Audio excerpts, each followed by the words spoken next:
So let's take a look at some of the interior liner color options. Here is a blue, which is, it's got some gray in it, I would say. And it's a little bit more of a darker blue, but really nice. This is a waterproof breathable, as you can see from this tricot layer on the back. So really easy to seam tape. The breathability doesn't really come into effect, as this is not something that you're going to be wearing / sweating through.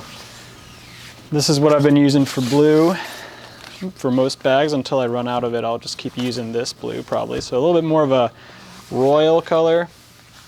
Super nice.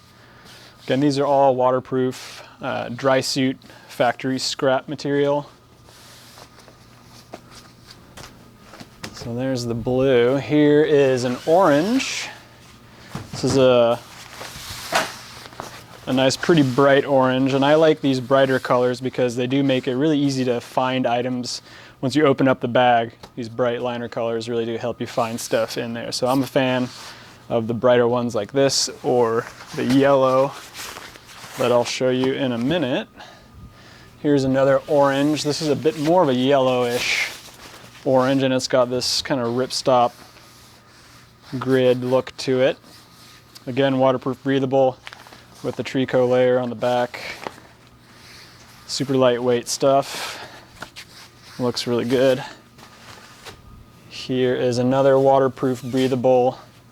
This is a red. Very nice. This one in particular is very lightweight. It's got a little bit of stretch to it, which is kind of a nightmare for me, but still works out really well for liners. So this is the Breathable Red. And here's a scrap from a different drysuit factory of another red. This stuff is not breathable. Again, it doesn't really matter because you're not wearing any of this. It's just super waterproof. Takes a different kind of seam tape, but looks really nice. A little bit heavier weight, but still really lightweight fabric considering how waterproof it is. Here's the mint, what I'm calling the mint. It's a really nice color. It goes really well with the Sparta Kevlar and some of the other fabric options. Super nice shade of mint, and waterproof breathable. Takes the same kind of tape as the waterproof breathable stuff.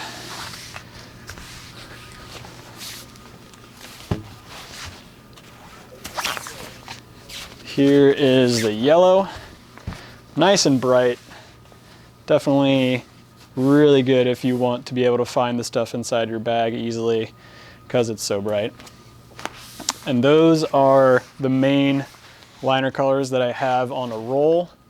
Again, if you guys are interested in something that you didn't see here, I do have all kinds of more standard factory scrap from the drysuit factories that look like this. So, you know, to them, this is trash, obviously. And for me, I can still get a couple panels out of it. So if you do want something that I didn't just show you, just shoot me an email and I'll see what we have. You know, tell me what your favorite color is, and I'll see what I've got. You know, because these are all a little bit different, and all the scraps are different sizes. So I just got to make sure that I have enough. Like this is enough to make a gray liner, for instance, and looks really nice and still makes it pretty easy to find your items inside the bag.